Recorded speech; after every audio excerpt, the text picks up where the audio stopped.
ഇപ്പോൾ തലസ്ഥാനത്ത് നിന്നും ശാലിനി ചേരുന്നുണ്ട്. ശാലിനി, തലസ്ഥാനത്ത് എന്താണ് കലാശക്കൊട്ട് കൊഴുക്കുകയാണോ? എന്തായാലും ഈ യുവജന പ്രാതിനിധ്യം തലസ്ഥാനത്ത് എത്രത്തോളം ഉണ്ട് ഈ കൊട്ടിക്കലാശത്തിൽ?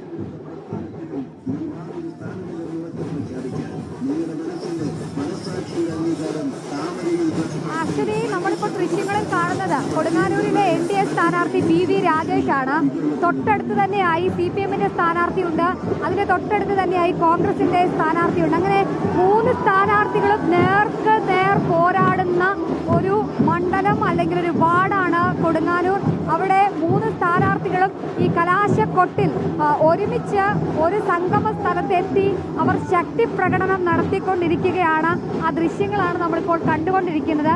വിവിധ പാർട്ടികളുടെ പ്രതിനിധികളുണ്ട്, രാഷ്ട്രീയ നേതാക്കന്മാരുണ്ട്. അവരൊക്കെ ഈ ഒരു മേഖലയിൽ വന്ന് അവരുടെ ശക്തി പ്രകടനം നടത്തിക്കൊണ്ടിരിക്കുന്ന കാഴ്ചയാണ് നമുക്കിപ്പോൾ കാണാൻ സാധിക്കുന്നത്. PV രാജേഷൊക്കെ വാഹനത്തിന്റെ മുകളിലാണ്, പ്രചരണ വാഹനത്തിന്റെ മുകളിൽ കയറി ഇവിടുത്തെ പ്രവർത്തകരെ, നേതാക്കന്മാരെ, ഒപ്പം തന്നെ വോട്ടർമാരെ അഭിവാദ്യം ചെയ്യുന്ന ദൃശ്യങ്ങളാണ് നമ്മൾ കാണുന്നത്. തൊട്ട് സമീപത്തായി CPM-ന്റെ കോൺഗ്രസിന്റെയും സ്ഥാനാർത്ഥികളുണ്ട്.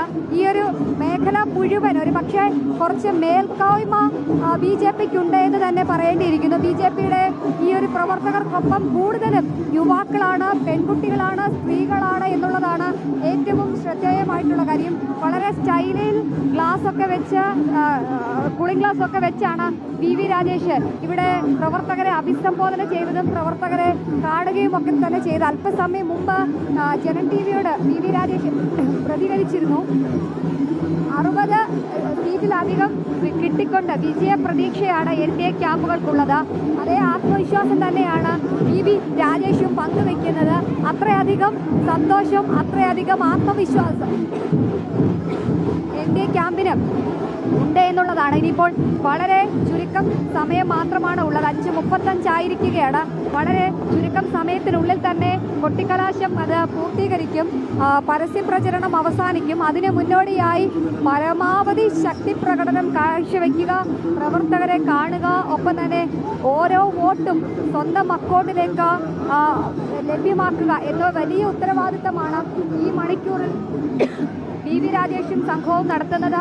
PV മാത്രമല്ല, തലസ്ഥാനത്തെ എല്ലാ NDA നേതാക്കന്മാരും അത്തരത്തിലൊരു ആത്മവിശ്വാസം പ്രവർത്തനമൊക്കെയാണ് ഈ മണിക്കൂറിൽ കാഴ്ചവെച്ചുകൊണ്ടേയിരിക്കുന്നത് എന്നുള്ളതാണ് ഏറ്റവും ശ്രദ്ധേയമായിട്ടുള്ള കാര്യം. നമുക്ക് വിവിധ രാഷ്ട്രീയ നേതാക്കന്മാരടക്കമുള്ളവർ ഇവിടെ പ്രചരണങ്ങൾ നടത്തിയിരുന്നു.